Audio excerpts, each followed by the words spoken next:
Wait, ano magandang compliment dito? Ang bait mo, Miming. Okay na yun, guys. Nakaisa na tayo. It's day 8 na tayo. So, let's spin the wheel. My Andre. Give a compliment to 5 different people. So, 5. Ito yung mga... So, para mabilisan lang ang mga usap. So, let's see. Let's go! Ikaw na lang ko compliment ko. Wala akong pagkain eh. Kuya, magandang gabi po. Ayan si Kuya. Ano pong pangalan niya? Mumbas po kami. Mumbas. Okay, Kuya Mumbas. Ako po si Sam yan. Pwede po bang malaman kung ilang oras po kayo nagjo-duty? 12 hours. As in diretso, walang ano. Tapos the next day, ganun ulit. Okay. Ano pong nyo? Anong day off nyo? Depende po kung anong request namin kasi minsan may mga kailangan na puntahan. Paano yun? Isang buong or 5 days? 2 araw lang pong day off ng... Okay. Normal pa rin naman. Pero 12 hours. Dalawa talaga. Thank you, Kuya, sa servisyo. Magandang gabi po, sir. Nag-video lang ako. Mahihayin kasi ko. Parang china-challenge ko yung sarili ko may pag-usap sa mga tao, sa mga strangers. Ngayon po kasi, kailangan ko mag-compliment ng tao. Gusto ko lang po malaman ano po bang ginagawa nyo dito sa post nyo. Paano yan, sir? Pares tayo. Ano po? Ayun ka na. Hindi, ano po yung madalas na ginagawa nyo dito? Nanguhuli po ba kayo? Or Oo. nakakailang huli kayo, Kuya? Isang araw? Siguro mga nasa 10. Depende sa... Ilang oras po ang ang duty nyo madalas?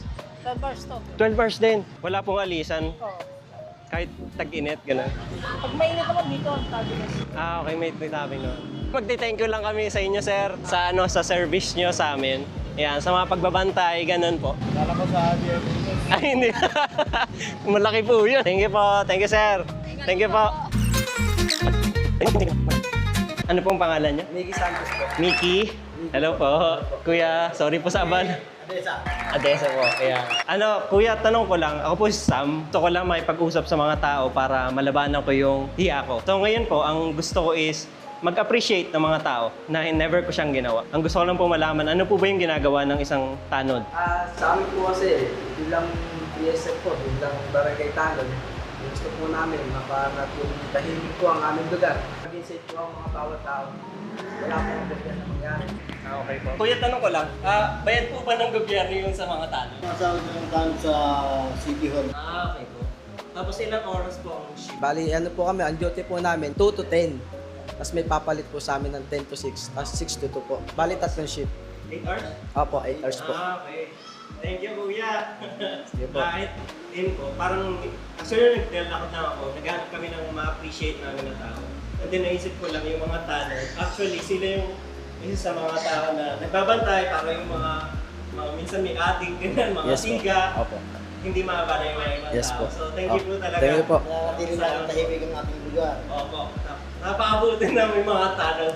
Thank you po. Thank you po. Ingat po. Salamat po. Address ko. Bye pa. Ayun guys, ang ating mga tanod.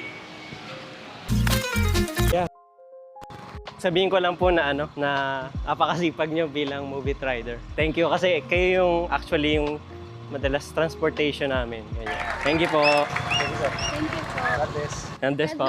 Okay, ito yung last natin. Opo.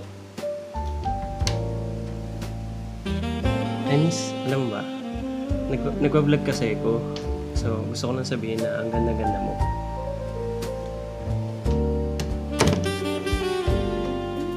Ayun, okay. Tapos na natin. So, as usual, pag madali ko siyang isipin, mahirap siyang gawin. Mahirap lang talaga yung area namin maghanap ng mga taong pwedeng compliment kasi most of the time mga nakapambahay lang sila. Kung siguro sa mall or sa ibang lugar, madali lang siya. Siguro, coping, yan. Thankful ako dun sa mga nakausap namin, kinuwento niyo yung mga ginagawa niyo sa mga pulis, sa mga security guard, yan, sa mga tanod natin, tsaka sa mga riders natin dyan. So, thankful po ako. Sobrang sipag nyo. Salamat at nandiyan kayo. Siguro yung pinakamagandang nangyari, yung pinakadulo. Si ate, ang ganda talaga niya.